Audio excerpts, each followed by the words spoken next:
voulez améliorer votre français, jetez un œil au lien dans la fenêtre descriptive ci-dessous. Vous y trouverez toutes nos ressources gratuites. La force de Coriolis. Est-ce que ça vous dit quelque chose? J'aime bien ce nom. Coriolis. Je le trouve beau. Ça pourrait être le nom d'une fleur. Mais non, c'est de quelqu'un qu'il s'agit. Monsieur Gaspard Gustave de Coriolis. C'était un mathématicien et un ingénieur français, né en 1792 et mort en 1843.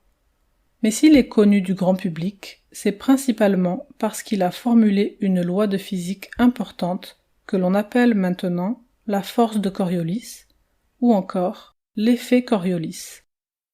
Mais qu'est-ce que cette fameuse force de Coriolis? Imaginez que vous montez dans un manège avec un ami. Vous vous asseyez d'un côté et votre ami s'assoit face à vous, diamétralement opposés. Quand le manège est arrêté, si votre ami vous lance une balle, vous la recevrez sans problème en restant à votre place et la balle vous parviendra en ligne droite. Mais si on fait tourner le manège, comme on ferait tourner un disque, et que votre ami vous lance la balle, vous n'arriverez pas à l'attraper. Vous aurez l'impression que la balle est déviée, qu'elle est poussée sur le côté par une force invisible, et il vous semblera que la balle s'est déplacée en faisant une ligne courbe, et elle tombera à quelques mètres de vous. C'est ce qu'on appelle la force de Coriolis. Cette loi physique mentionne que toute particule en mouvement dans l'hémisphère nord est déviée vers sa droite et vers sa gauche dans l'hémisphère sud.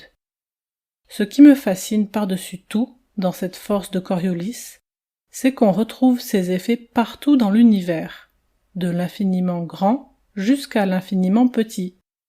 On entend souvent dire qu'elle s'applique à la circulation des masses d'air dans l'atmosphère et explique pourquoi les ouragans tournent dans le sens des aiguilles d'une montre dans l'hémisphère sud et dans le sens contraire dans l'hémisphère nord.